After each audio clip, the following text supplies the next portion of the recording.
Hi, my name is Ella Sienna and I'm an illustrator, and in this tutorial I'm going to show you how to paint feathers in watercolor.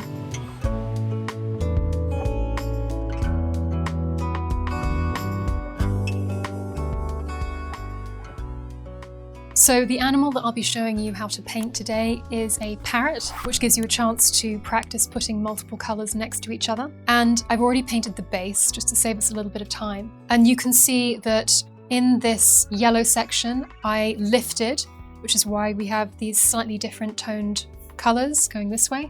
So I put the wash down and then I lifted with a dry brush.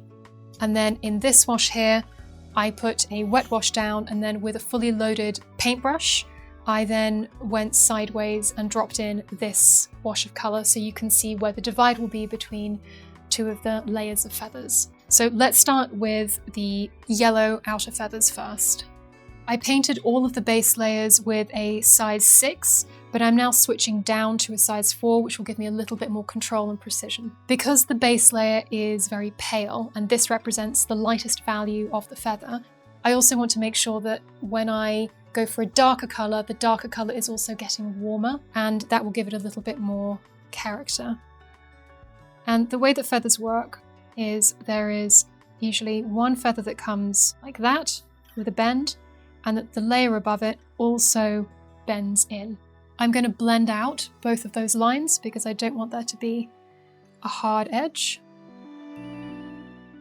But what you'll also find with feathers is they tend to have a stem, which is kind of like a midrib on a feather. It goes down the middle of it. And what you tend to find when you are looking at feathers is that one half of each feather is dark and one half is light. And that's because they are at slightly different angles and they reflect the light differently on both halves. So when I'm painting feathers here, I also want to be kind of mimicking that difference in light and darkness between the top and the bottom of the feather. And I'm going to dip in and drop a darker, more saturated colour, possibly even an orange, into this edge underneath the red, so that it creates this sense that there is a shadow that's being cast by the red feathers onto the yellow feathers. Understanding the shape of the feathers you're working with can really help you build a wing that looks realistic and cohesive and doesn't leave you wondering where you should be putting a line. So I'm going to start putting in some more detail into the yellow section of the wings by dipping into some brown, because brown is a darker and less saturated version of yellow. And that's going to help me really pull these wings out from the layer underneath and create a sense of shadow on the wing itself.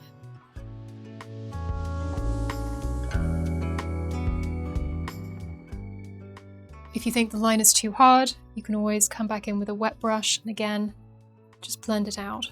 Paper absorbs paint at different rates, so you may find you either have more or less time than I do to go back in and edit your colours once you've put them on the page. So always test with the paper that you're working with, so you have a sense of how long you have before it's become set.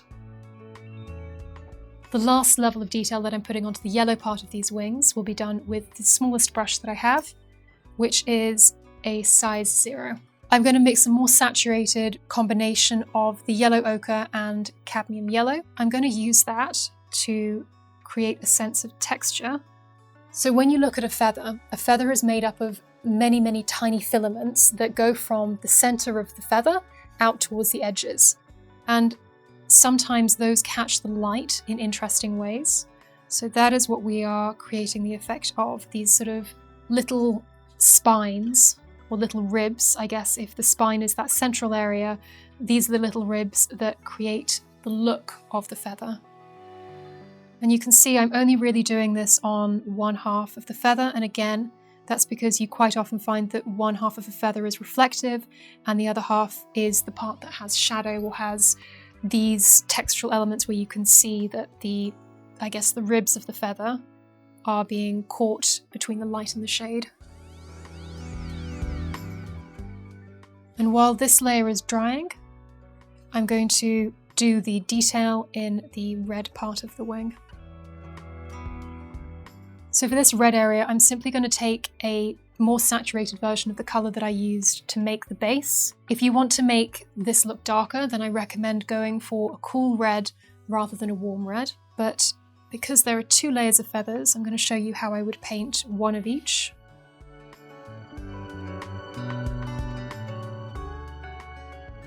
And again, I'm just going to start by tracing the outline of the feathers.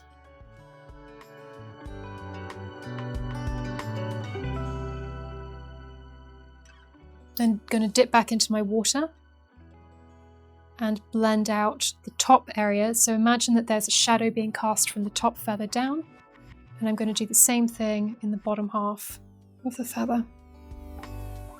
So when it comes to this top layer of feathers, the feathers are quite a bit smaller, and I'm therefore being a lot less precise about the shape and the definition of the feathers.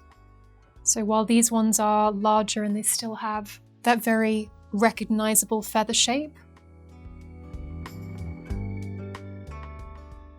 these ones are almost becoming more like little dots. And as I go further away from that shadow, I'm just adding in more water.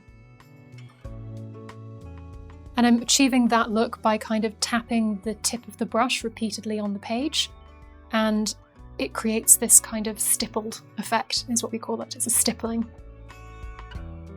And now while that layer is drying, I'm going up to my blue to effectively do the same thing. So again, you just put a layer of detail between the colours, and then you just stipple.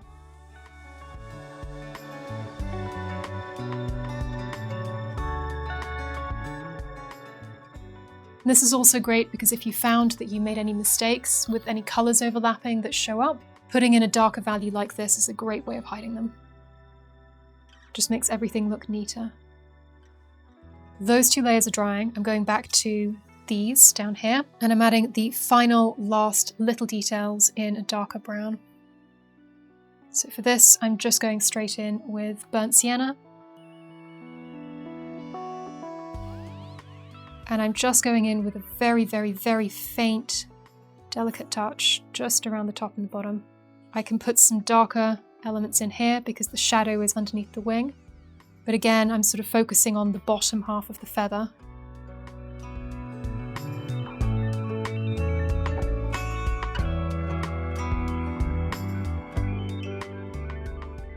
And if you want, you can also start putting in some of the shadows on that red layer from the same wash. If you take a slightly more dilute one, you can also put some elements of little texture in the wing itself. And how much you do is totally up to you and personal preference. And then finally, the last part of this is if you go in for your cool red and go in for a darker value, you can put in a layer that defines separation between the larger feathers with the smaller stippled feathers.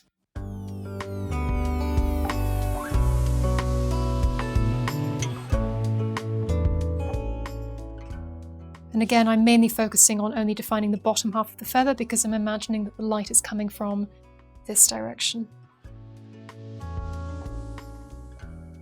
Then I'm taking some water and just blending out.